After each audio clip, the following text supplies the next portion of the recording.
So just for the information of council, there was a switch in terms of the committee structure, and council went to a committee of the whole system, and the intent of that, I think, is to encourage a lot more freer discussion on each matter, and as well, staff are part of the process, so if we need to provide, additional information to council on the matter, given to you in a report, then staff would be here to interact at. There are, in committee of the whole, there are no decisions made. You can only make recommendations to the next regular meeting of council, which is on the 25th.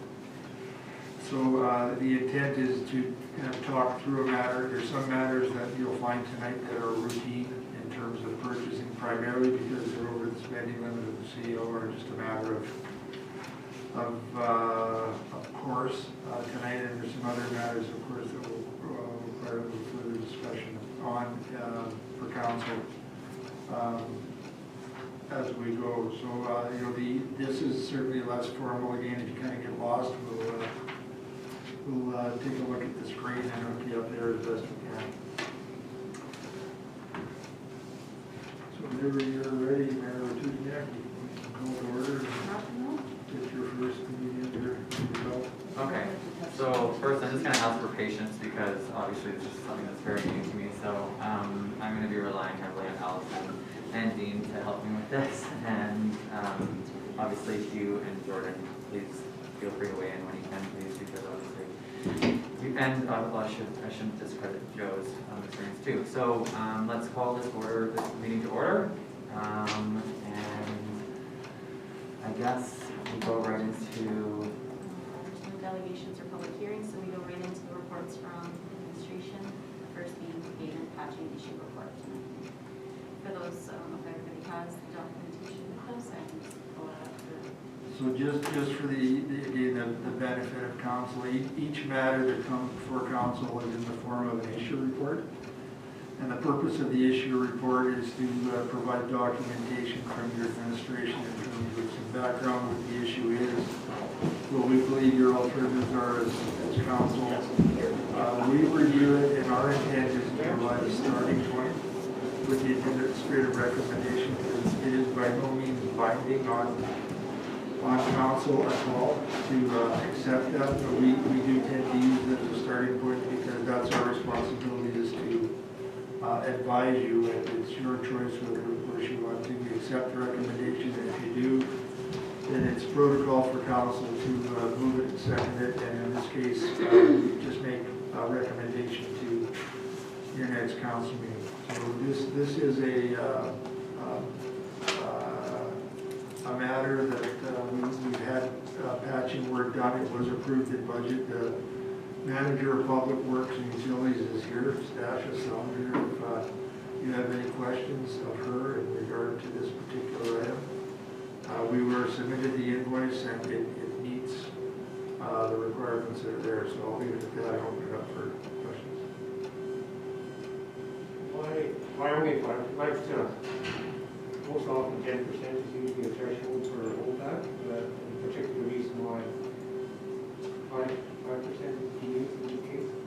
Well, first of all, we did actually have a holdback as part of the contract that was there, because the expectation is the work that would have actually been completed, but because of the circumstances, it did not. This I think equates to about the amount of work that's left outstanding, and that's why we went to 5%. So it's fair in terms of the work that has not been done, and that's the amount we're looking at.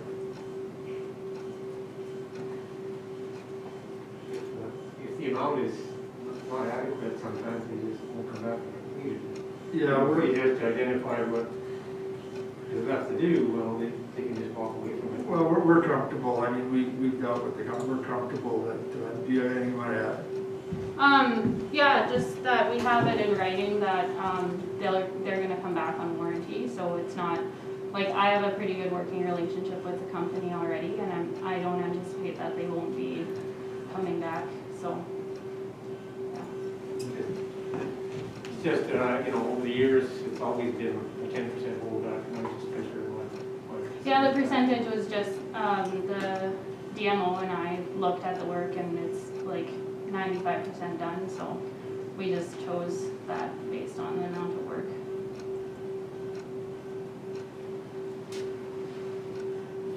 The amount of work doesn't have to do, is it something that's minor things, or is it something that? Yeah, so one of them was just the patch settled, so they stated, you know, they were planning to come back and because of weather they couldn't. And then after our inspection, there was another patch that like, we didn't have them cut the pavement straight, they just patched right over. And there's a small section, it's like 2 inches that wasn't like finished right to the smooth pavement, so they're gonna come back and finish that. Is there an expectation to use them again next year? Is there more work to be done next year, or that's? No, there's no like, we haven't hired anyone for the 2021 budget, so. Those are publicly procured, and Yeah. there's no guarantee of work planning for 2021. And There is a phase 2 that's planned, right? Like, and that wasn't a part of our capital plan, because there was supposed to be like, 3-phase approach? Not with this project. No. The pavement project is going to be, it will be a phased approach when it comes to paving, not patching. But that's something the DMO is going to work on. We have a master infrastructure plan that we had an engineering firm come in and make recommendations on a kind of paving program, and he's going to be reviewing that. So again, we just asked council's consideration to approve this and recommend it to the next council meeting to be paid. And again, for the information of council, one of the tasks that we were to undertake is the development of a revised purchasing policy, because one of the issues that we have is that this will be the 3rd time that council has actually touched this project. And part of the problem is, you know, through the budget process, you review, you approve, you discuss. What it does is that it delays our ability to pay bills on a consistent basis from an accounting point of view. So at your next meeting, your regular meeting, we will be bringing forward a revised purchasing policy that deals with spending limits and matters that have been before council and how they're procured. And you'll see there's other items, you know, like this that just perpetually come up with because of the current policy of the town. It's over the spending limit of the CO, so I can't sign off on it. I would be in total agreement with you there, Dean, but I'm gonna just reflect back on what Councilor Wojcicki was saying in regards to the tendering processes. Typically speaking, 99% of the contracts, you'll retain a 10% holdback to the full completion of work. They will turn around and put in a request for 95% completion of that job, but that doesn't necessarily entail you to pay 95% of that contract. I would just further like to instruct yourself, Dean, to instruct management to take a look at proper procurement and tendering processes so situations like this don't crop up again. For $4,000, there's probably a very good chance that they're not going to return for $4,000 because of the mold and demold costs, which you're both all aware of. Those mold and demold costs were a lot higher than $4,000. So just for the record, I'd like to bring that to your attention. Yeah, agreed. The procurement process is something that it has been under review. It is under review right now, and the requirements for tender, part of the issue over the past year has been is that we have not had a regular template. It's been kind of a work in progress. I think now that we have our Director of Municipal Operations on staff, who is a civil engineer, this is an area of expertise for him, and as a matter of fact, today we talked about it. And we will be standardizing the templates, and Councilor Watt's correct. Those are typical expectations in terms of standards to protect not just the town, but also to hold the contractors accountable as well. So good point, we're aware of it, we're working towards that right now. Just so, as it is a committee of the whole, we can't make motions, but I will like to put forward that I recommend at the next council meeting that we pay the Country Asphalt Limited the 5% holdback for a total of $77,488.87.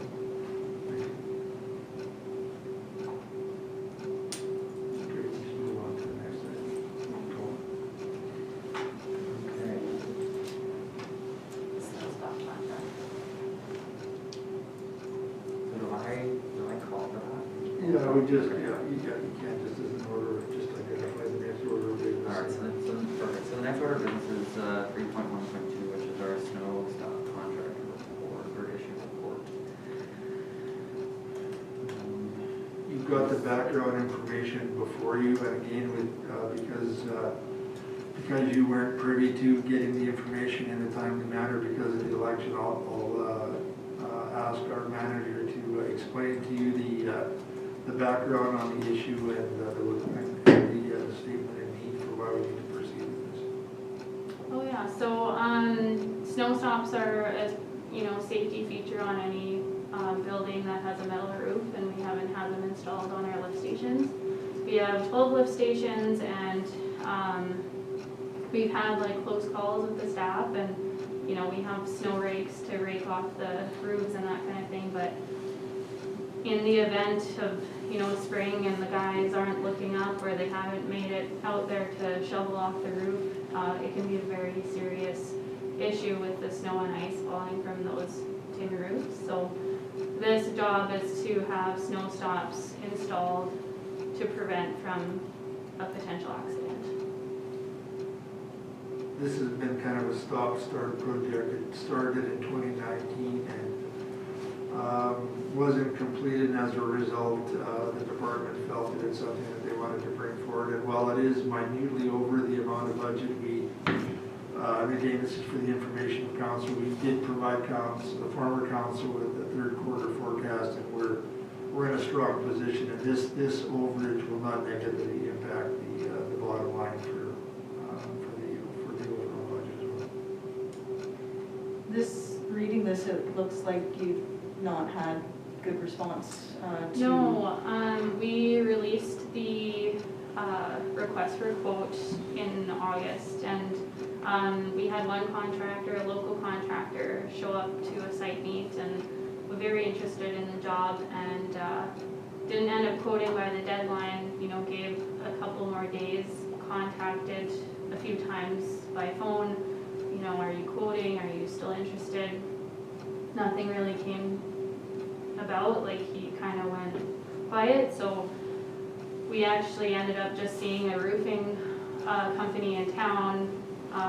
They were working downtown, and I just happened to be there, and I said, hey, are you interested in this work? And they said, yeah, we're coming back up, send me the RFQ and the scope of work. So I sent it to them that night, and they provided this quote. So it did go to public, it was on our website, and yeah, there wasn't much interest in the job, so.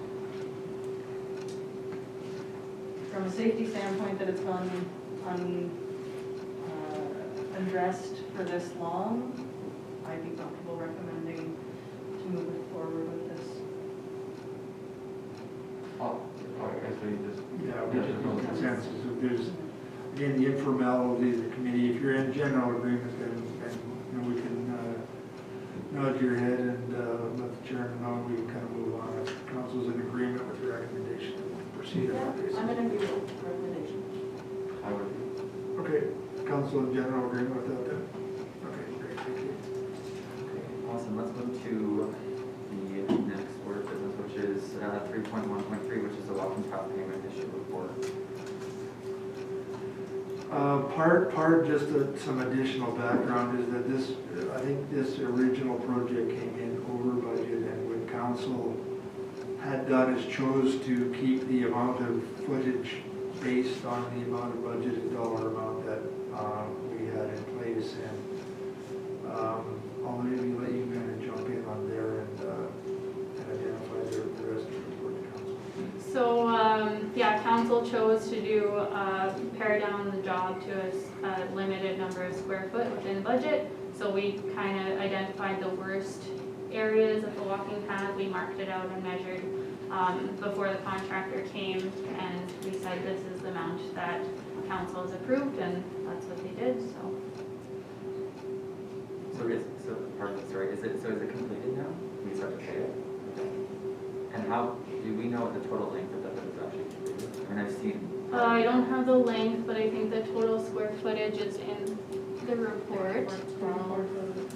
Yeah, 34 Yeah. something.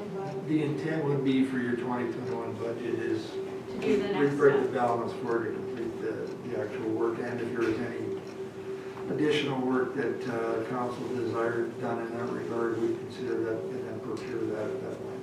So is there a plan in place for that already, or is that something that we still? For the walking path? Yeah, for the rest of the rehabilitation? Yeah, we plan to do it next year. Yeah. It'll be in the budget documents. Yeah, that's kind of a continuous. There is also council may be aware that former council did pass and budget a request for proposal to do an action parks master plan. Is that what you're referring to, or am I out to lunch? No, I just, Okay. you know, as far as payment goes, I know sometimes there's Oh, yeah, phases okay. and everything, so I just Right. wasn't sure if there was space. It's not part of our linkage, but the request for proposal itself is we're just refining that document right now. That'll be coming to council action. So Dean, one of the questions I have is, I know that you would kind of review the MEEP project. Does the rehabilitation of these walking paths fall under MEEP, or is it only under new construction? Yeah. Larry, I'll refer- It's new do you have that? construction. There's two pieces that are under the meat program, Okay, the one here and the one in front of the hospital. Those will have to probably be, It's new construction. That's new construction. right. those will probably have to be This, estimated. these, the path, like this path, and then what we plan to do next year would all be in maintenance, rehabilitation. Do you want to just explain to council, Larry, what the MEEP program is, so everybody actually understands the amount of money that, if you can recall? Municipal Economic Enhancement Program, there's $386,000 that was made available to the town. We had to make, or council had to make the decision by July 22nd, I don't know, something like that, as to what projects they wanted to use that money for. And the two walking paths to connect this walking path to the hospital and down were two of the projects that were selected. They were 100% funded. Yeah. So there was no, Yeah, so we'll have to relook at those with, the new pricing and that kind of stuff, and bring that back to council. Just a question about that project in general. When it comes to this path that was kind of rehabilitated, was the original issue of why it was heaving addressed in the Yeah. paving? Yeah, it was dug out and they put geotextile down. We wanted them to dig all the way down to mineral soil, but it wasn't like realistic to expect that, so we came up with a plan to have them put geotextile and dig out, like, the issue was that there were like trees basically growing out of the path, so we had them excavate and remove all of that, so, yes. And then for the second phases, there hasn't been any design decisions made yet? For rehabilitation or? No, for the new construction. No, we haven't started procuring anything for that, so. Larry, if you're the person that would be key contact for that, do you know what phase 2 of MEEP would start to schedule for funding to municipalities or each individual, or, because I believe this was a 3-phase approach in the process, correct? The NEEP, I understand, but I don't think there was a phase two. yeah, it was a one shot at this point. There must be announced something, to my knowledge, yeah.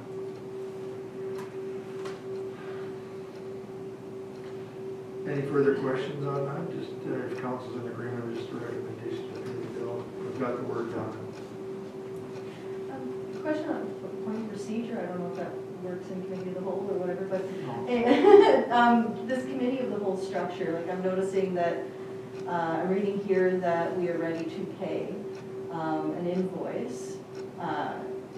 And just knowing the timelines of some of these, and we can't actually make a resolution to pay this invoice until 2 weeks from now.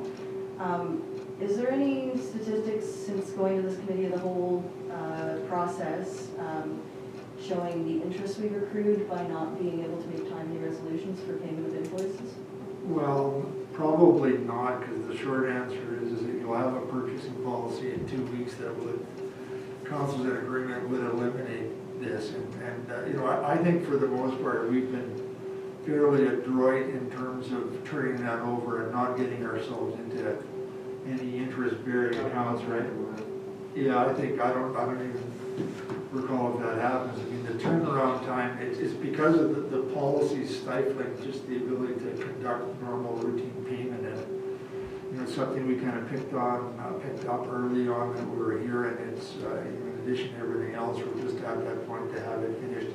It's been circulated amongst the departments, you know, in terms of the procurement levels to make sure that the spending authorities make sense to what's actually happening out at the field. And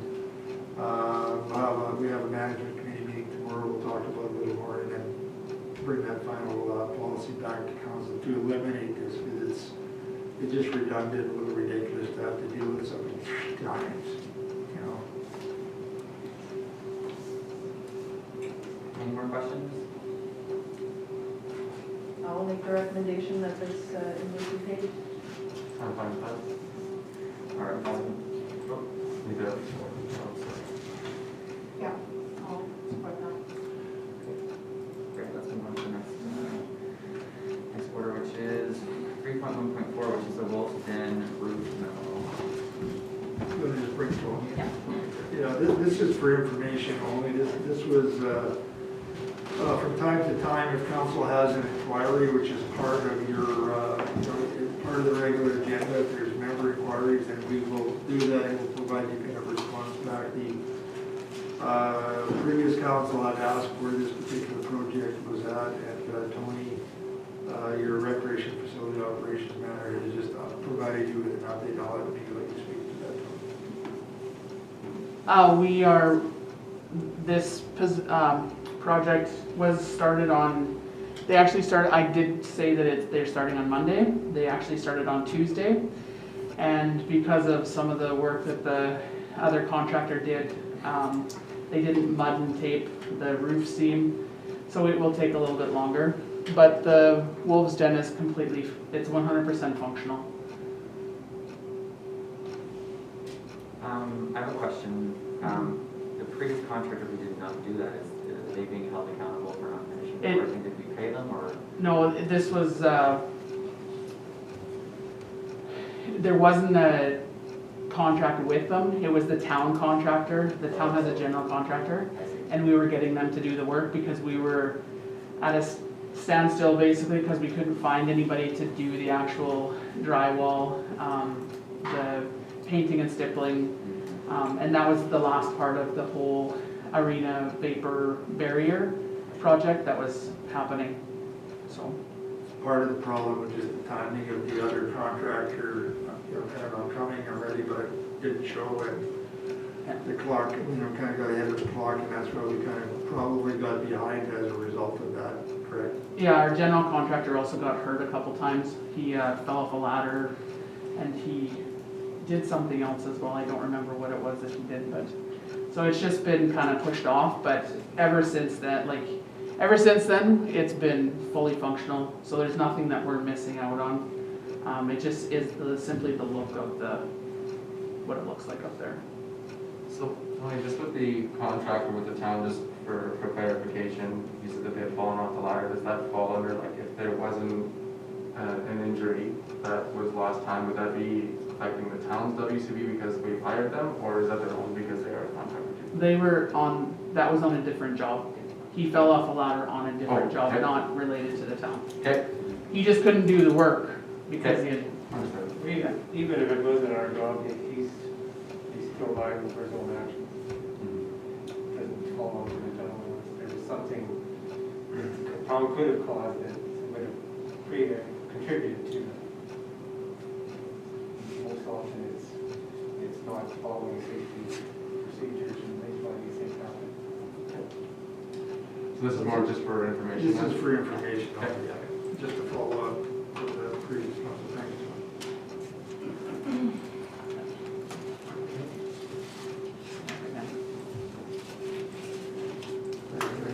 Okay, let's move on to the next item, which is 3.1.5, Dart League Edition Report. I'll let you speak to it, Tony, since you can. so, is this the first time that you guys are getting this issue report, so you haven't had a chance? Yeah. Okay, so normally I wouldn't read through it as much because you guys would have had the information ahead of time. But since it's the first time seeing it, then I'll speak a little more to it. There is a group of people in town that the L'Orange Dart League. They're currently working, have their Dart League out of their garage right now. And they are looking for space to rent. However, they are asking us to waive rental fees for the use of the Mel Hagler Metroplex Wolves Den every other Thursday from 7:30 p.m. till about midnight. They weren't completely clear on the end time, but they said that they wouldn't be any longer than midnight.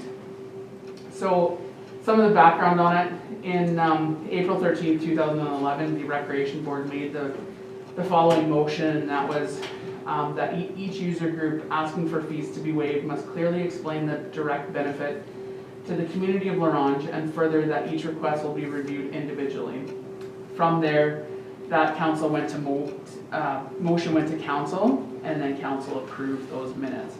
So that's what we have been working on since then. However, a lot of changes have been made since 2011. So I'm asking you for two things today to determine how we're going to proceed with this matter, and then the second one being that council directs administration to provide a policy regarding waiving fees for the use of town facilities. There's two alternatives that we can do, and that is one, to allow them to use the facility at no charge, or two, to allow them to use the facility at the charge of the hourly rate of $35 per hour, because those are our rates for the use of that space. The financial impact on us, on the town of La Ronge, is 4.5 hours per night at $35 an hour, which is per night it would be $157.50. So in total, and they would like to book from November 19th to March 25th. That means it's 11 times, and so the total cost is $1,732.50. Our staff schedules, to note, would have to be slightly adjusted because of the Wolves Den being where it is. Our staff has to be in the arena, so if they are there until midnight, then we would have to have our shifts from 7:15 a.m. until 4:15 p.m. and then 4:15 p.m. until midnight, because they're 7.75 hour shifts. It's not a big deal to do that, it's just a matter of scheduling for that. The letter from Colin Jolly, he was the one that submitted the letter, is attached for your viewing pleasure. Do you have any questions?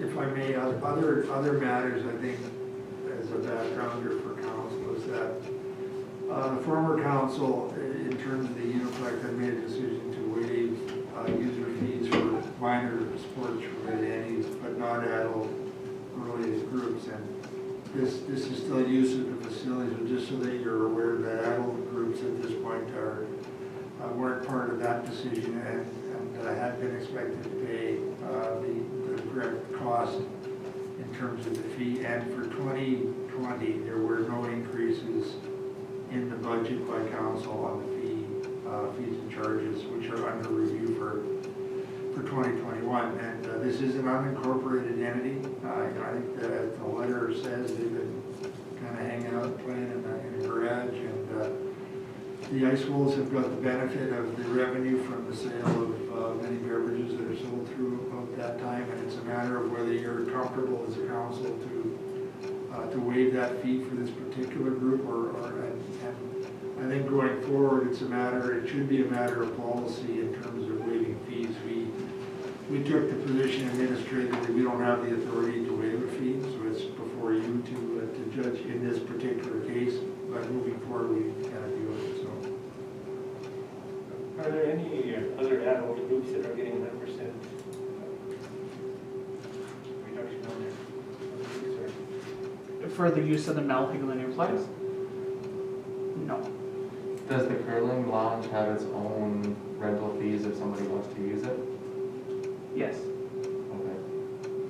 They are very similar to the Wolves Den as well. If it's an hourly basis, it's $35 an hour as well. If it's a day, say Christmas party evening type thing, it's $200. Don't quote me on that, but I think it's $200. So how many other adult groups are using the facility and paying? Like, are there a large number or? Well, it depends on what we're talking about. Ice rental, there's women's hockey. They are currently using the facility every Monday evening. There We was, will be coming before council to ask the Yeah. same situation, so you're aware, we just received a request, so this, there is gonna be some precedence in terms of what you consider, just because we just got the request, and it'll be going to your next meeting, so there are others looking at the same avenue here, so you're aware. they have, yeah, that's correct. They have asked for a reduction in fees or the entire thing to be waived. So they're asking for two different things. There is. Can I just jump in really quick? And what is are we gonna be giving the same, discount to them as well, or is that have to come through us? Yeah, we're just dealing with it, because it just came, and I just bringing it to your attention that there is another request of a similar nature coming before council, just so you're aware this is the only one. And I do have another question, sorry. As far as I'm aware, did the Crushers League as well ask for a discount when they were trying to negotiate the fees with them? They verbally asked for a discount and they did not write a letter to ask, so it therefore didn't go to council. So then there's two adult groups. Correct, So far. that's where I was So trying to get there. in the past, what has the practice, general practice been?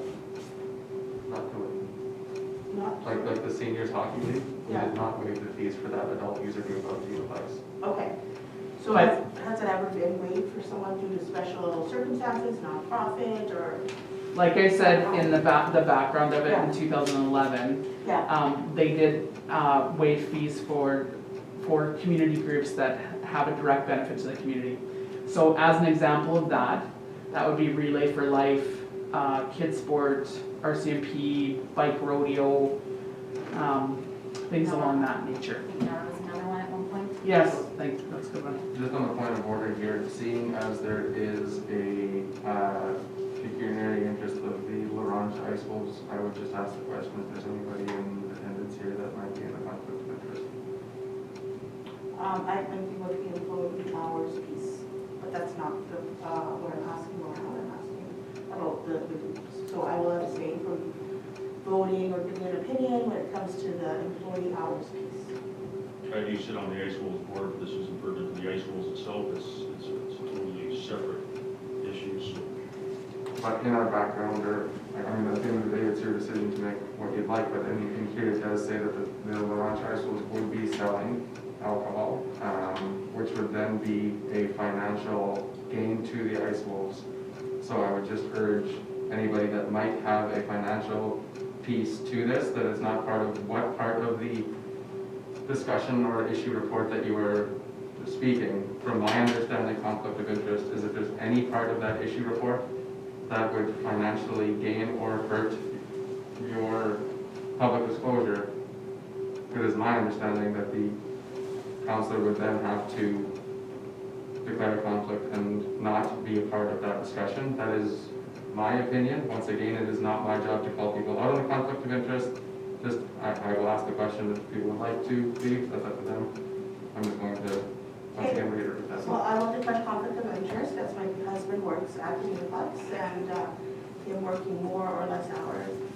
It's not a big financial impact, but he's just gone for it. Just for the information, council, without getting into the matter, Yeah. part of the learning curve for you will be on conflict of interest is that in advance, when you see an item on the agenda, you need to make a decision point early whether you feel you are or you aren't. Because part of it is you can't participate, listen, that you have to refrain and physically remove yourself from the room and not be part of any hearing or any other part of discussion. And fair enough, this is an honest, and it's your, and it's at this point, it's a voluntary matter. However, and we'll be dealing with this certainly later on, but the act has changed in terms of conflict of interest, and there is an additional definition. Is Larry Lang handy? Do you have, are you comfortable just communicating the regulation change on conflict of interest? All right. And I see nowhere within this request that they are asking for the Orange Ice Wolves to be a bartender in that particular lounge on those given nights. We would, however, it clearly states in here, we would, however, offset the cost to the town by purchasing drinks if they so choose to open the bar. Where does it state clearly in here that the Orange Ice Wolves are directly connected to the situation? I think that question could be directed, is that something that they have expressed interest in, or? Yes, Well, the Ice Wolves have contacted me about it already. okay, that was not clearly noted. Yeah, The real Circumstance. question on the floor here is not what's gonna happen as a result, it's, the question is, are we gonna give them a reduced rate or not? That's, Yes. has nothing to do with the ice cream. I agree with you for sure, but I think it's a learning situation here, and I think we all need to know sort of where we need to improve ourselves. So I respectfully agree with you, but we just have to understand, right, we're all learning too, so. I'm gonna have to step out until this. Yeah, I think for the conversation's purpose of this, had, Right? yeah, And you you should guys step come up, back. yeah, sure. I'll come with So any further questions? Yes, I have a couple of questions. I think obviously this is great that we're adding some more programming for adults. The thing that is a bit questionable for me is that they're not, they do want to have the fees waived, however, they are collecting membership fees and it's going to a winner of the league. Like, I don't know any of the other adult programs that are going to a winner. So someone's getting a cash payout and essentially promoting, I don't want to say gambling because it's probably not in the structure of that. But if it's for that purpose of something to do, then why is it being rewarded with a league winner pay? I would agree with you on that, Colin, and I would even hesitate to go forward with this because once you approve this league, then we are going to be looking at how to improve every other league or justifying why we haven't, allowed that league in and this league in. I could support a reduced rate, and not writing off the program. Because I don't know of any other groups that are doing, Carter, it costs them, they pay so much, a certain amount per team or whatever to register, so they, that's how they collect their fees. There should be a fee of some sort for adults. And when they're charging a membership fee, like, I don't know how the hockey clubs exactly work, if they're charging fees to be on the crutches and that, for example, but this league is giving a prize to their winners and not, and so it's like, that they're making money, and they could increase their league fee and then get the coverage of the fee for the. One of the things that I would like to chat in about this is like if there is going to be the sale of beverage alcohol at our public facility, this also ties into a bit of what we had discussed with the Northern Alcohol Strategy around public facilities and using alcohol in those public facilities. I'm not sure if that ties into it at all, Tony. The other thing is if we are looking at a reduction or a bit of a loss leader, is there a way that we can have some arrangement with the Dart League that 5 or 10% of the alcohol sales would come back to the town, and that way it's in lieu of rent, we get part of the profits that are being generated through that. It's a way for us to assist the L'Orange Ice Wolves Board by having alcohol sales, if we are allowed to do that through our own bylaws, through the Northern Alcohol Strategy. Secondly, it would allow for us to have some finances come back into the town office and, like I said, provide some dollars to a nonprofit organization that this year is probably struggling more than any other year. Go ahead. Are we going to convolute the issue, or are we going to deal with the issue at hand here? The issue at hand is, are we going to really reduce the fees to this particular nonprofit organization? Now we're asking questions in a totally different direction here. So, Well, and I think that's why we need a policy more than anything immediately, because you're right, that these are all very, very important questions for sure. And go ahead. Oh, I was just going to say that this is a slippery slope, and I believe the last council also dealt with this, where, you'd say yes to one, and then 6 more write you letters asking for the same thing, and how can you deny them if you just set a precedent? So I think that looking at this request, I don't think we have a good standing to be able to provide for it in this sense. It's $160 a night, and if they're charging a league fee anyway, for 15 people, that's pretty doable if you want a venue that's big enough to house you, especially with the space to be able to house that many people at once. There is a really good case for us to prioritize creating a policy like this, because it's small money, but at the same time, it's revenue for the town. And I think a lot of what I'm coming into this looking at is where are our revenue sources, and not to, and where are the services that we need to provide to the residents of La Ronge.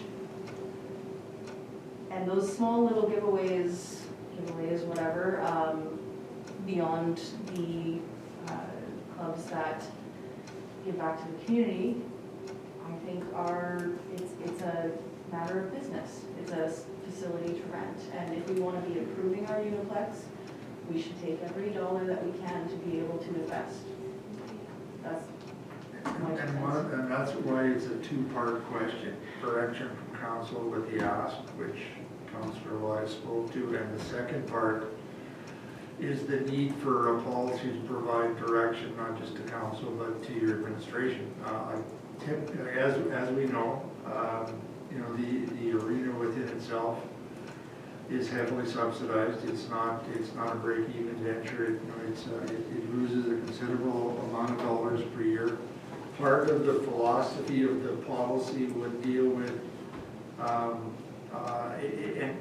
I'll back the bus up, is when setting user fees, it's not what somebody else's charges, it's the council's willingness to, how much you prepare to subsidize to provide the service is really the issue. So in some cases, some councils choose to, adult groups pay 100% of the freight, no questions asked, and kids under a certain age threshold will be subsidized X amount of percent based on what our actual operating costs are. We did do those calculations when we presented the 2020 budget to council. We do know what the cost to operate that building is on a serviceable hour, which council did not know that before. And so it's partially to add to what you're saying. It is a bigger deal, but broader thing, because every dollar does make a difference, but it's the philosophical discussion on adult group subsidization, because there are others that are going to be out there. So I just want to add that into the mix for council's consideration. I think we have to recognize that not everybody in the community is supportive of the rate. There's a lot of people that don't use it. They expect us to try and run that thing efficiently, try and get some of the tax dollars back.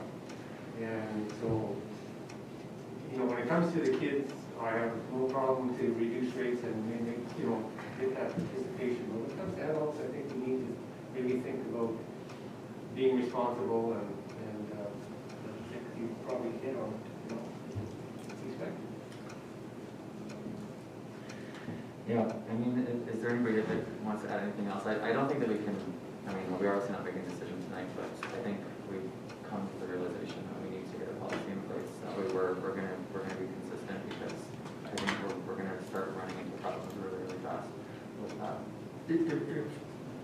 Just to assist council here, you do have an option to table the request for subsidization, because it's not going to change going or not going, right? They'll determine that, and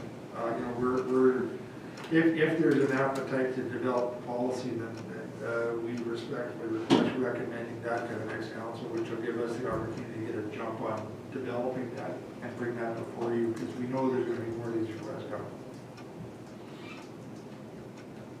I agree that I think we could look at that whole thing a little closer and just see what the requests out there. I think you probably could provide that information to us. But, what kind of requests are we getting? Who's asking for reduced rates, and who's paying the bills right now? So, Without all that information, it's pretty hard to. we'd probably be in a situation right now where we would look at just tabling this discussion to the next meeting? I mean, we have to do anything, right? Yeah, if you're not prepared to recommend the waiver of the fees as an example, then, or you're not sure, table that element, but then recommend the directing us to develop a policy, and that'll give us some direction to move forward on that, so that we can bring that before council and you can start having that level of discussion here. I would make that recommendation, the administrative recommendation of council, direct administration to develop a policy regarding waiving fees for the use of town facilities.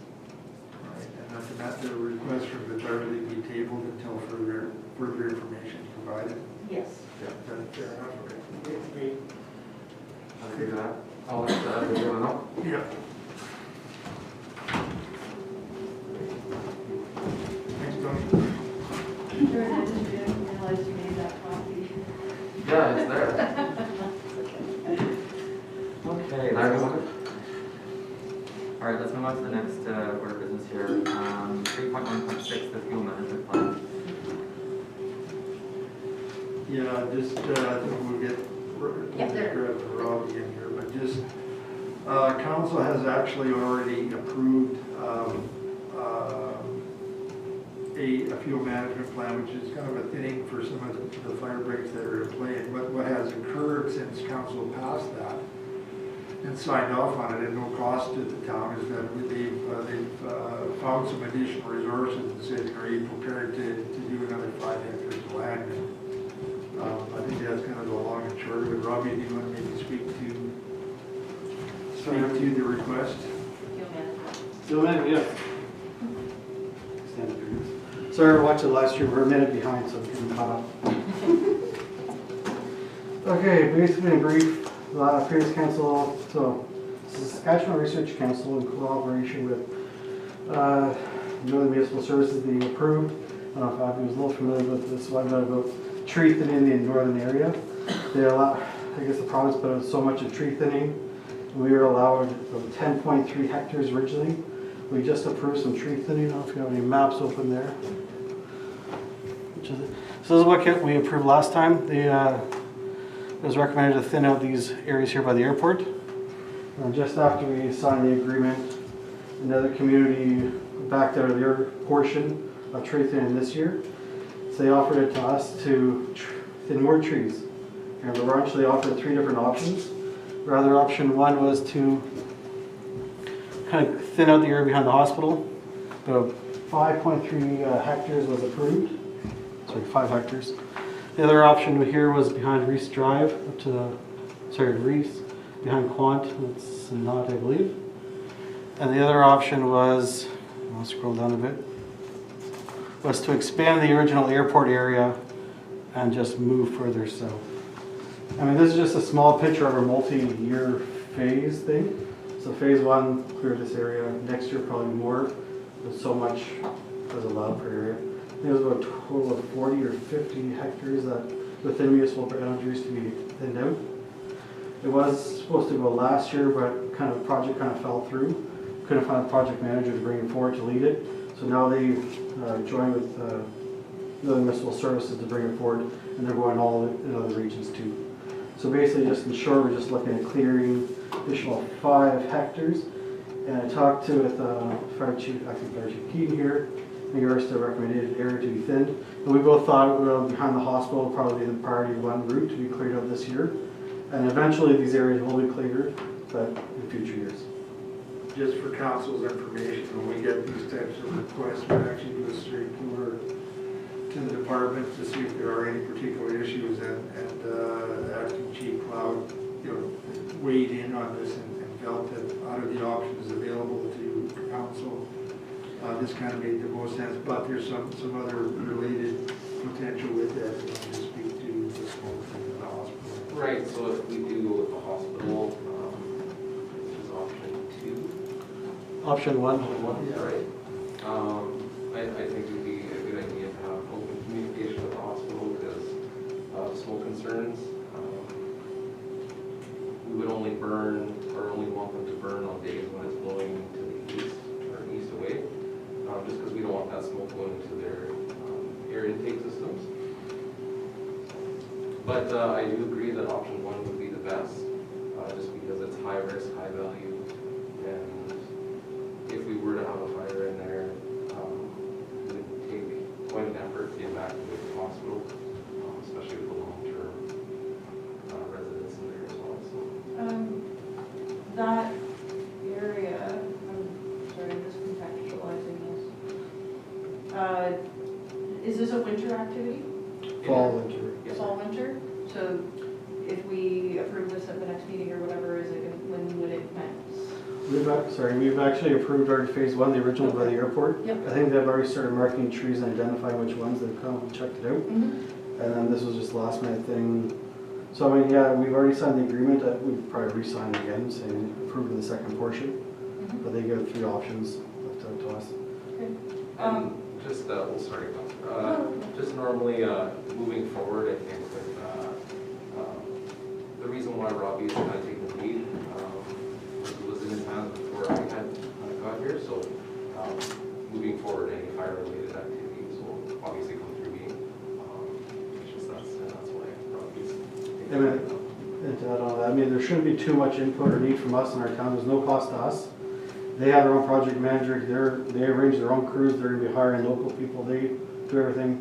They're just working with us, they put a public notice of burning in the area, would probably have to happen, so we can probably work with them on it. This is one of the projects that was on Robbie's portfolio that, just made more sense to hand it off to the fire chief, just given the nature of it.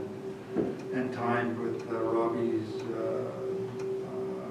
other areas that require attention, in addition. So this is just kind of partial of the handoff as well. And that's why the acting chief has kind of jumped into this fray and provides very valuable input into this matter as well.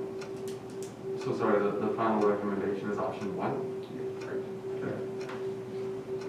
I guess I have one more question about this area, just noting kind of where it is. Are there any potentially affected users of that forested area? Users, like people? Yeah. Possibly, but it's all hand thinning, all done by hand, so it's not machines, it's hand thin. Is this going full fire smart? Don't think, well, it's just tree thinning, I know, I apologize, it didn't include the original package that was originally done.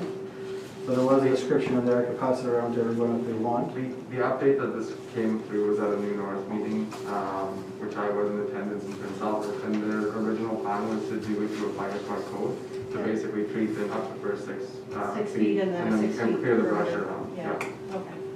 If you want, I don't know if you have it there, the original agreement, I could read it to you guys if you want, but basically, hand crew thinning, the proposed work would take place in the late fall and winter to avoid the busy tourist season, to facilitate safe brush pile burning and smoke management issues and allow early completion. Hand crews will remove all standing dead and downed trees, along with immature softwood trees within the blocks. All mature trees will be thinned to an acre All mature trees will be thinned to create a 2-meter crown separation. Remaining softwood trees will be pruned to a height of 1.5 to 2 meters to prevent a surface fire from getting up in the tree crowns. The resulting slash will be piled and burned as the crews progress through the 2 blocks. The trees suitable for fire will be cut and piled on site for local utilization. Any fire resulting from the project can be gathered by local residents but cannot be sold or bartered. Burn piles will be checked by thinning crews on a regular basis. Any resulting ground fires will be dug out and extinguished as they are found. All burn piles will also be monitored and checked by SRC staff after project completion to ensure there is no hold or ground fires. No burning will be allowed until there is snow cover to minimize the risk. Controlled burns and grass fire notification is required to be done once the project commences until classified out. That's kind of a brief overview of what we're doing. So in effect, as council in agreement with the recommendation as it is, and again, it's cost neutral to us and probably makes some sense. I think that's kind of where we're at. They do need to know. Make recommendation, or Dean, thank you. Go with option 1, I'm okay with that. I agree with option 1, but in the interim period of time until, because we have to make a motion on this still, correct? At the next meeting. At the next meeting. If administration or fire chief could maybe get in touch with the hospital and give them a heads up and see if there is any concerns that would come before we actually have this at the table, that would be great. Yeah, and are those houses to the, like, Which those ones? neighbors there have been consulted? Like, These ones or these ones? Oh, Well, these I ones? Option oh, one. Option one is what we're No. talking about, right? Yeah. Consultation with the people that live there, is that, Not yet, I mean, it's, okay? no, we didn't consult with them yet, we have two options. Just for council's information, on the first option, because if that's your choice, then, you know, as a matter of practice, we would, because we know that's your choice, we would contact any, you know, the affected areas and Okay. bring that to you in, you know, Yeah. the council meeting to Okay. check. it We'd have out. to work with them, public notice, hey, we Yeah. crush Okay. things, and we have Yeah, to, that- Perfect. please be aware of smoke. If you did choose option one, we wouldn't, right, we wouldn't have to deal with it, so, you know, for us, it's just an administrative recourse. Just a quick question then. We were told that there's 3 options and that's up to the airport? Yeah, the Is this option an of additional, there. to an additional already, or? Oh, they approved the 10.3, which is already good to go. The original one, oh, they could say option 3 was at the airport, and they would expand 5 hectares down. So. So I guess the right now original they're line already- went to about there, Where are they already sitting at the airport then? all that, oh. Same area, but they're just looking to it, they would just add on to it further down. Oh, okay. We're recommending option one because of the risks and the fire chief believes that it's, you know, if we're gonna get Yeah. it now, this is the time to deal with it, and we agree. I mean, we're acting at the airport, we'll also spend the other areas too for, Yeah. So we've had 3 in favor of option 1 so far, right? I just had one question, like, I'm not sure what the original area was, it says add remove, is it original? Or is it not? Sorry, the I- original one? Yeah, I would agree with option one, because it is not centered in the middle of town. so. Would the other ones are on the outskirts? The original one's already done? That's what they're working on now, that's what we approved. And that's option 3 there, they just added to it. So basically, it's additional work, either option one or two for the additional one. Or option 1, 2, or 3. Option 3 is making more at the airport. Okay. Option one, that's fine.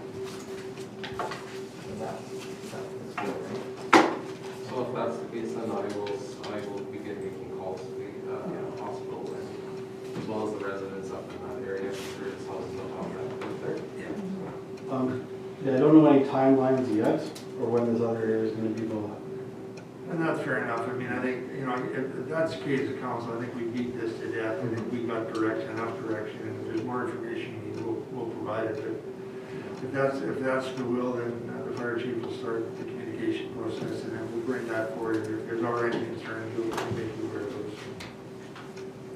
Okay, any other questions? Great, awesome, so. Great, thanks, Bill.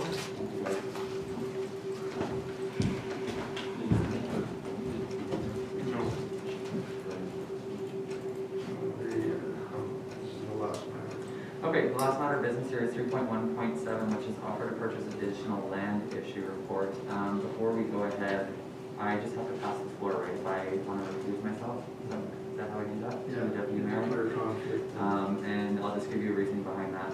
Even though I have no direct financial incentive behind this, I do live with someone who is related to this person. So I will call conflict of interest.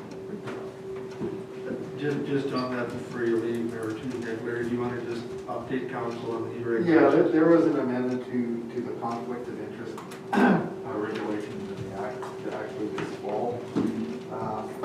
Just to sort of clarify, is in conflicts of interest, they struck out the word the private interests of closely connected person and substituted to improperly further another person's private interest. So it's not just somebody that's closely connected to you, it's any other person's private interest. And there's another section further down that does the same thing, and we can bring more information. Which That act section is that, there. sorry? So- Northern Municipality Act. 2010? Yeah, section 159. Yeah, we can actually we'll forward it to you just so you have it. Like, don't worry about it. We'll make sure, we'll just make it really analysis. Send that to you, so just so you're familiar with those guidelines. And you know, we'll talk more tomorrow what your responsibility is to declare it when and how, for those that don't know. Great, thank you. No, just the other matter I want to draw to council's attention is that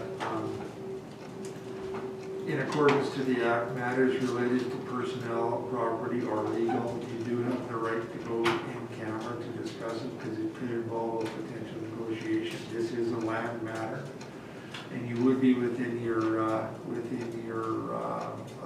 to go in camera if you're going to discuss it as is. It's your choice, and if given I think concerns that I know that have been expressed by some members of the council that are elected, I wanted to draw that to your attention. But it is a matter of normal practice for a city council to go in camera, not to prejudice your position, and negotiate in the public if that's going to be your desire. And it's not an unusual, and it certainly doesn't violate any transparency or ethical matter. It's just a matter of good practice because of the purpose of going in camera is not to prejudice your position, in advance, or have someone know what your council's going to do. So I'm going to throw that out there and ask if you do want to go into camera on a particular matter or not, given the nature of you've seen the issue report before you.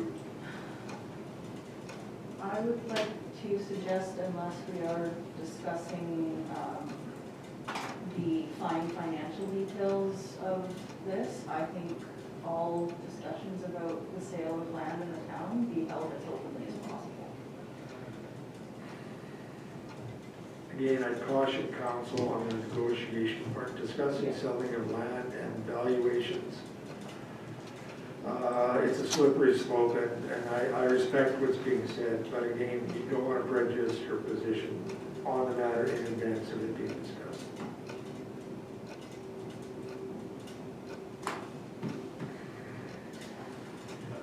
So, am I clear that the applicant's offering $1,000 for the property?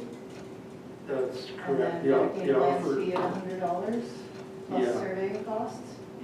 yeah, you've got an offer that is, could be perceived as less than what the value is one side of that particular story. But again, there's others that I would be hesitant to discuss publicly because it would prejudice council's position depending on what you want to do, and that's why I'd be hesitant to engage in it personally.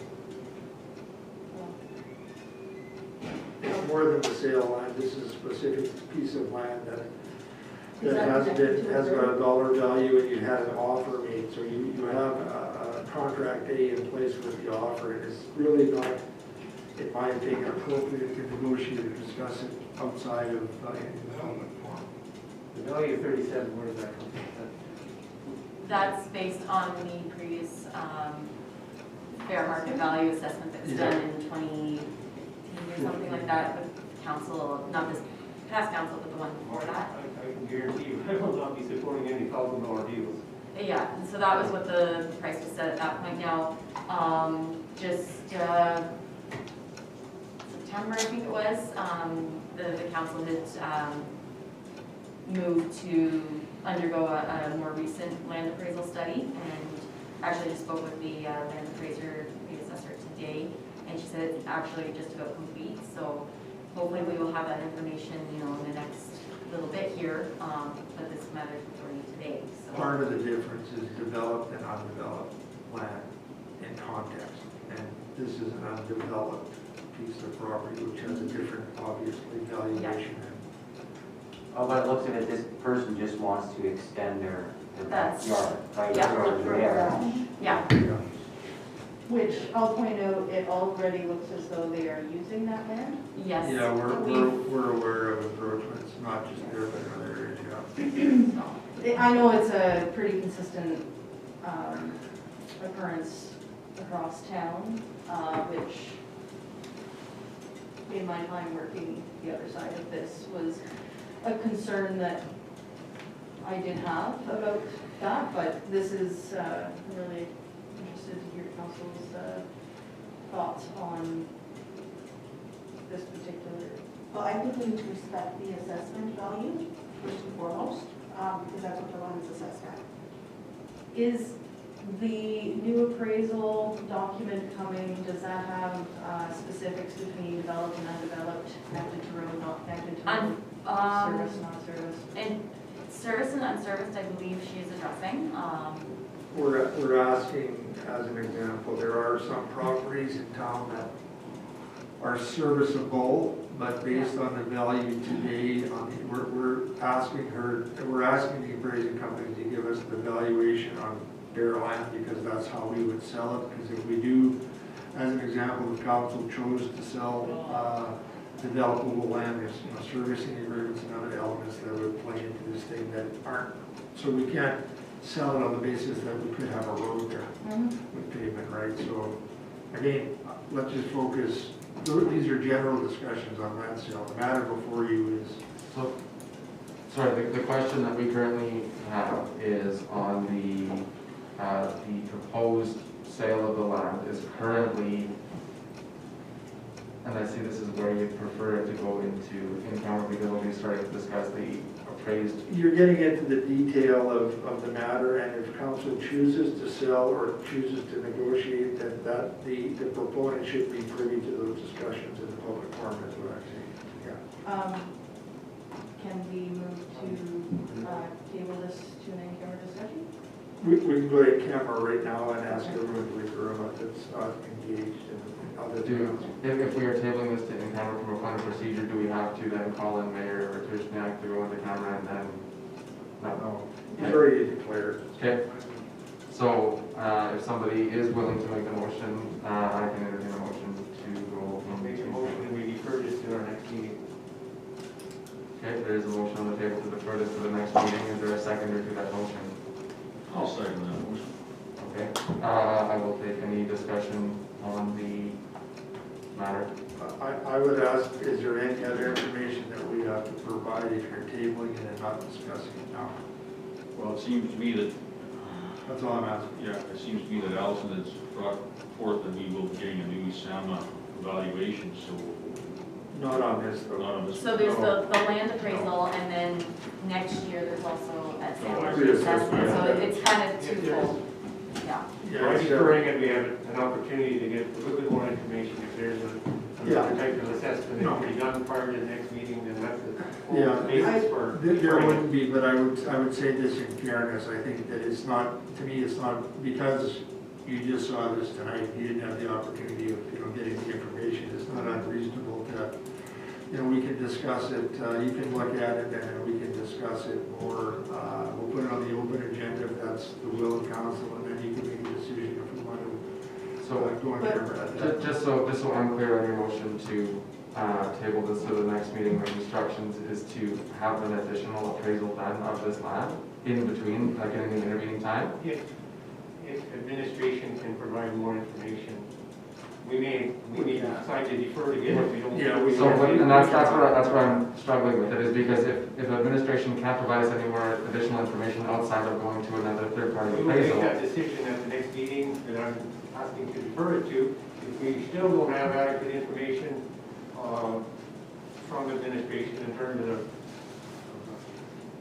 assessment by Sam or whoever, in order to make a well-informed decision. So I think that's a good thing of not being able to have additional information for the next meeting. Yeah, like and we're- what would the cost be for an appraisal anyway, around $500? Well, Right? As far as that goes, I mean, Yeah. if we can defer it to a month from now.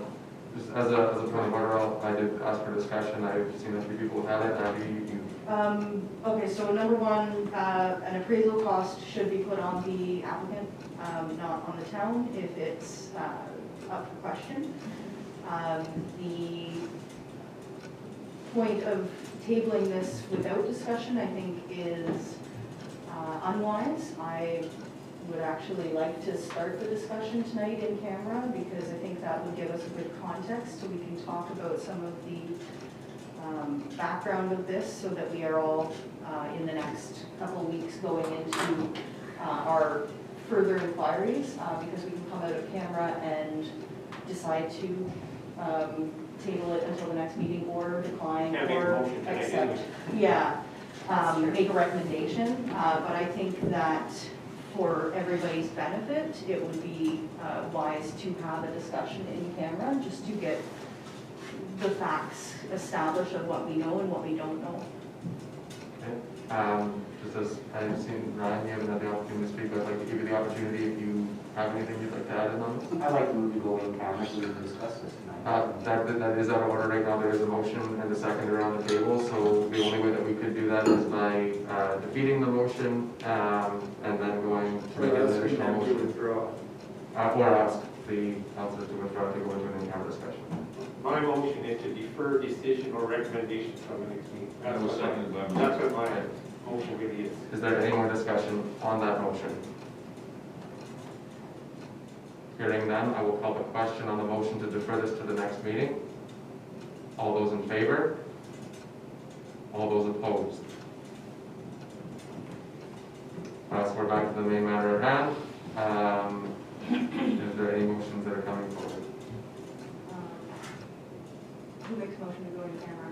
Anybody? Anybody? I make a motion to go in camera to discuss this item. Is there a seconder to the motion to go in camera? I'll second. I see Ryan Dutcher is a seconder to that motion. Is there any discussion on that motion?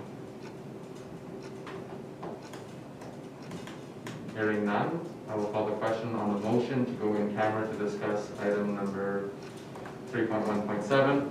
All those in favor? Hands down. All those opposed? Carried.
advise them of that and give it ready, that you're respectfully declining the offer at this time, and council needs to do further work in determining, valuation. Sounds good. I will call them there just now.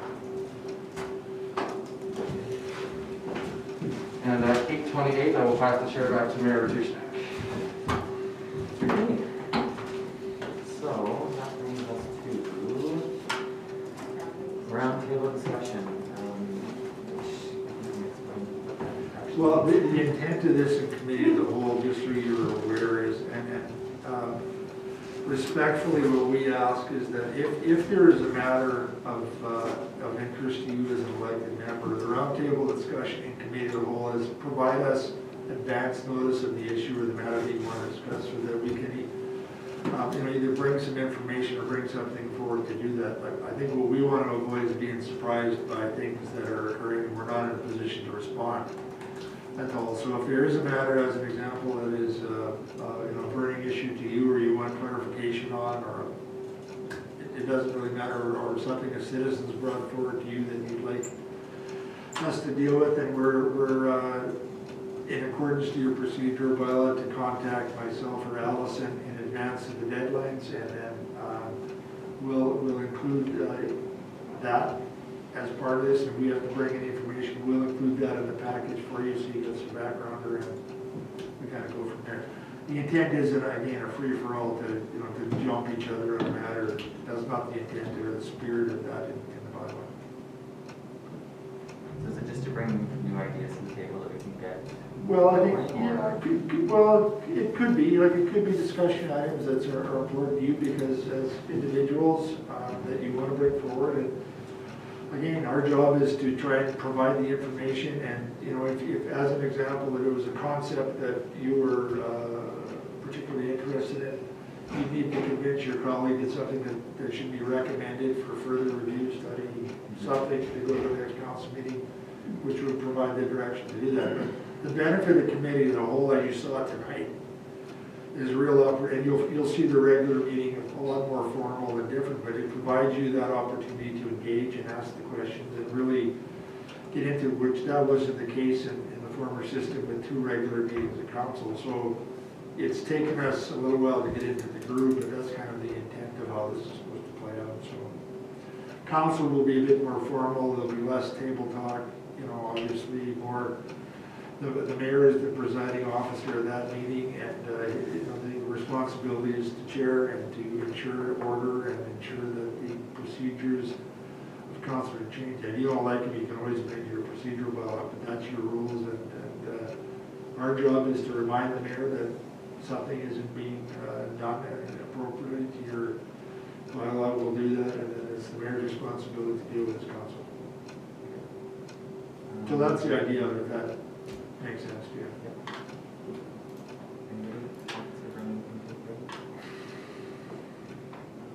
Can I make a recommendation for someone to bring something to the table? Can we swiftly bring in the code of ethics that you sort of talked about? I don't know if it's the place to do it. I don't know if it's something that we need to start getting into play immediately. I guess that would be one of the things, is I do know that this was something that was previously discussed when I was still here as a councillor for the whole 2016 to 2020 term. And I guess that the question that I would have for administration is, what would be the proper process that you would like to see roll out to bring? No, I think that's part of what we'll be discussing tomorrow at the council orientation session, is kind of going over what we've heard on the doorsteps over the course of this campaign.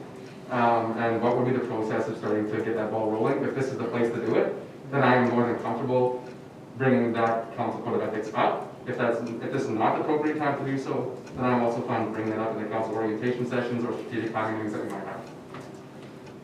I think it's appropriate because right now, by the act, this council does not have an adopted code of ethics, and as a result, we rely on the regulations that are there, which are fine, they're appropriate, but it's not exactly the same as having your own legislation. And in today's, we'd be quite comfortable as administration bringing a draft forward based on some feedback from individual members of council, if that's the case. And we're bringing a draft as a starting point, and it's your document that you can pen and craft as you see fit. You know, the models today in the province right now are leaning towards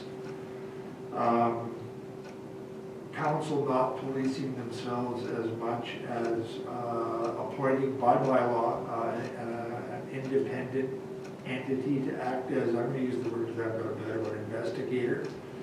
That is neutral to the situation. It shouldn't be your CAO because, for obvious reasons, and it should be a member of staff. It should be someone who is council trust, you know, has got some, you know, experience possibly in, you know, mediation, or understands how a tribunal would work if a matter is brought before, because these are evidence-based decisions, not emotion or conjecture. That's the kind of the end of it. So basically, it'd be like an ethics commissioner. Similar to? Similar to, I would say. So, if this is the appropriate time to bring it up, I know that was something that I certainly had people bring to me at the doorsteps, was a need to have sanctions available to a code of ethics, and from my understanding, the current provincial model is either provide recommendations back to council to no longer have unethical things happen, or the secondary part was a removal of office, which very rarely happens. I think in the history of the province of Saskatchewan, they've only done it twice. So with having some smaller sanctions available, that would be something that if there is some draft models that you can provide to council, ultimately this is not my decision, I'm one person at the table. And that's something that I would like to see brought forward, is a council code of ethics that we can enforce accountability at this table between in-camera discussions and ethical decision-making and unbiased decision-making. And have, like I said, those sanctions available for any member of council that is not willing to abide by a council code of ethics. So once again, I'm one person at the table. If that is a priority that we would like to see go forward, then I think, from my understanding to the chair, is we would need to have a majority of council be willing to engage in that process, to start that process. Do you have a draft already? No, that's what I was. That's what I was bringing forward with administration, is they would bring us some sample documents of what other municipalities have passed through either Saskatchewan or Canada, and we can look at the model and fine tune it to our own municipality. Okay, we should probably set a date and a deadline around that in order for it to be efficient and in place. Yeah, we should have it in by next meeting, right? Well, I think that frankly, we have done some homework, because it was on our radar, and it's not like it's gonna take, we just need the time to put it together. Our, you know, best efforts to try and get something, you know, to council with this year, within the next 2 meetings, and that's as far as I go right now, just, we gotta talk some things through their staff on it, but certainly before the end of this year, you can have a draft of that, and be prepared to look and discuss it. We can do that. I think if it's similar to what other communities are operating under, and it conforms to the act, you know, I'm totally in favor. You know, as long as it doesn't exceed something that's really gets. No, it doesn't. I mean, I think that the models out there, and I'll use the extreme example was the RM of Sherwood, if anybody's familiar with, you know, some of the events that have gone, you know, in there. And, you know, they're probably at this end of the spectrum on code of ethics and violations in regard to things. And, you know, there's others that take a different approach. And we actually, just because I know the CEO, we've had some discussions with Sherwood, and we're also aware that the province is considering amending legislation to deal with this matter a little differently. So, I mean, that's a moving target a little bit, but I think a bylaw that's got some teeth in it for council, you know, exhibits the values that a city council would believe in, along with acting reasonably sanctions that a council can reasonably undertake within the law, is certainly something we can bring forward.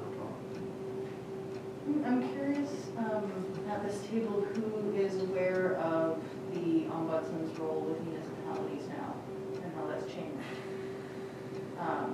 So the provincial ombudsman is actually now takes on the jurisdiction of municipalities. It was only provincial entities before, I believe, but now they do municipalities, and I believe it was somewhere in what they call the northwest area of the province where there's some issues. Rosetown, actually, I think, They do. It was north of that. north of there. Yeah, there was some municipalities that got into trouble, and basically what the ombudsman does is, they'll do an investigation, like if they receive a complaint and it's credible, they will do an investigation and then make a recommendation to the municipality on how to proceed to correct it or address that issue. They don't have any real authority, but it's just something to be aware That's of. there and exists right now. Recommendations. And anybody can do that tomorrow morning. That exists. Like, Yeah. an individual can make a complaint about something you've done, an issue with the ombudsman, like, for sure. I think the code of ethics here is your own legislation in terms of how the town of Orange City Council wants to deal with it. And you're controlling the elements of it, you know, because it's your bylaw. When a third party like an ombudsman or a court or a sitting judge gets involved, you know, the matter's getting out of your control already, and, you know, that's what happens. But, you know, I think we can bring something back just to bring this together, certainly the council, before the end, before your last meeting, give you a draft. Yeah. So clearly they state on their website that they take complaints from people who believe they have been treated unfairly by a provincial or municipal government service. This may include a decision, action failure to act, or delay in service. Before we get involved, we will ask what you have done to try to resolve the problem. So it's not a complaint that they. No, they're a watchdog. Right. But, yeah. It's just nice that they actually took on municipalities, if you go to Afton, Sherwood. Yeah, there, yeah, I got something I'd like to bring to the table. Can you bring the new council up to speed as to what you were brought on for, exactly pretty much a year to the day, your position, what you kind of see unrolling here in the not too distant future here? Yeah. Larry, if you can weigh in. Any given time. yeah, for sure. We're contracted by the town at this point to initially provide acting CEO-related services. I think that when we first were we were contacted. We didn't actively solicit to be here, and then part of our process is doing a situational analysis of what we're getting into if we're going to recruit somebody into a position, and we did that, and we did present back to former council, what we thought were the issues that needed to be addressed, and at that point we just felt that we weren't in a position to be of value to recruit, and from that point I think there's other elements that I'm probably going to talk more about tomorrow night to get into this particular matter, but we do have an end date. Right now, as you know, we are in the middle of recruiting a CEO, and that competition does end on November the 23rd. And you know, for us, it's been best efforts to get to the point, to go full circle, to actually recruit a professional, qualified CEO and bring that information to you. This city council will make those decisions in terms of who it is that you want to. In between, as Councillor Waters mentioned a year ago, there's a lot that has happened, and some of it has been circumstantial, certainly not caused by necessarily us or existing council. There's been some things that have opened up our eyes in terms of what was required to do. That we were given the authority to do by council. Any action that we did take was with full disclosure of the city council, and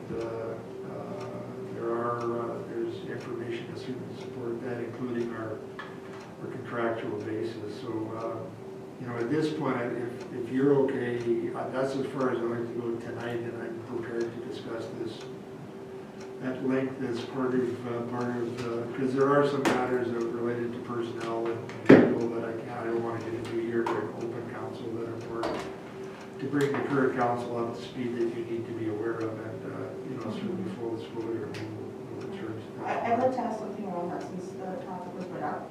Have there been any constructive dismissal cases, legal cases brought against the town as a result of the reorganization that happened? Not to my knowledge, no. Okay. Tomorrow night then, what's on the agenda for tomorrow night? Well, it's part of long-range strategic planning. We're doing the situational analysis piece of the process, so I understand that. And we are, we also, we won't be doing yours, but we do we fundamentally facilitate the process. This is the front end to lay kind of the benchmarking of things that we've been engaged in to get you to the point of developing a vision as a city council of where you want to, where you see yourself being, what you want to accomplish in your term. But this is some of the personnel and legal related matters that we need to discuss and do tomorrow night, along with talking about roles and responsibility and legislative requirements. So you do get a better understanding of what exactly your role is, what your choices are as a city council as well. So when we get into some long-term strategic planning as far as our infrastructure, just so council has an idea, as some kind of a, our 5-year plan, for instance, or let's be honest up front with our aging mechanical sanitation plant. It's the last standing mechanical plant, and it's been non-compliant for a number of years. You've been patching that poor old plant together for a number of years. The muffin monsters are ready to just give up the ghost altogether.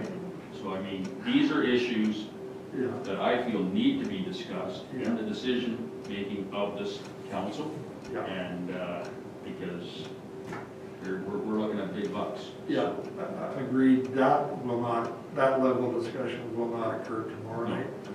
You will have opportunity. Like part of this, I think, for us is as a HMC, and my role is our objective is to get you a new CO as quick as we can, so that position can bond with the council. Like we didn't ask to be here as long as we are. This is the circumstances, and again, we'll get into that. But it's more important moving forward that the city council selects your new CEO as part of that process. It's your person, and that person will assist you kind of moving forward. And our role has been more to deal with issues that have been on the forefront for more than, certainly before this council. There's long-standing issues that just needed to be addressed, and the former council felt that they wanted to ensure that the new council had the most opportunity for a new CEO to succeed, that they weren't dealing with the issues of the past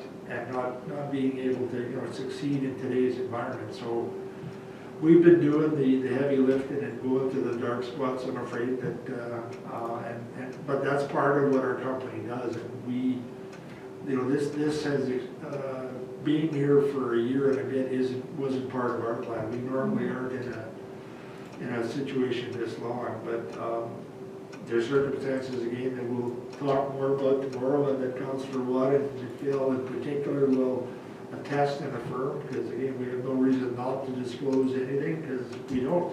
There's nothing to hide from our point of view. We're quite open to do that and deal with things. I guess just to kind of put on the radar and agenda for tomorrow, because I don't expect you to respond to these now, for respective time, etc. Community programmer position, I have questions around that. And I'm also curious to know how many applicants or people have been recruited to potentially be the next CAO. Is there a large pool, or is it a very... Yeah, I'm not going to get into that tonight. We'll be comfortable dealing with questions of that nature, but I'm not doing an open council tonight. No. Yeah, no, and that's what I'm saying, for tomorrow, you can put that on your radar. Yeah, we'll have a discussion around that as we, Okay, perfect, thank you. You brought a pretty good issue up, and if you're going to be strategic planning, if you've got issues like that, and you've got a number of other issues that are going to drain finances, it's pretty tough to go into a strategic plan and say, well, we want to do this, we want to do that. Knowing the position that we're in right now is quite key. When you get involved in a real detail, I don't know how, if we're just touching on it or just part of the process, but that information that, there's a lot of, there may be other things out there too that are going to take. It's part of the process, Council. You've been, let's put the real light on here. You got elected on Monday. This is Friday, 4 days later. Like, our intention is to get you up to speed, but you've got 48 months in your term. It's not all going to happen in one night. And I think that in order, in my opinion, and I will say this tomorrow night as well, is, you know, there's new members of council. Yes, you are an experienced, elected, respected official, but there's other things that have shifted, and part of it is to get you up to speed, our job, as quickly as we can on the current situation, and there are decisions, like the one, you're exactly right, we know what the infrastructure is, and we now, I think we're in a better position than we were a year ago, because we've got a civil engineer on staff that can assist providing that information that we didn't have skill set wise in order to do that.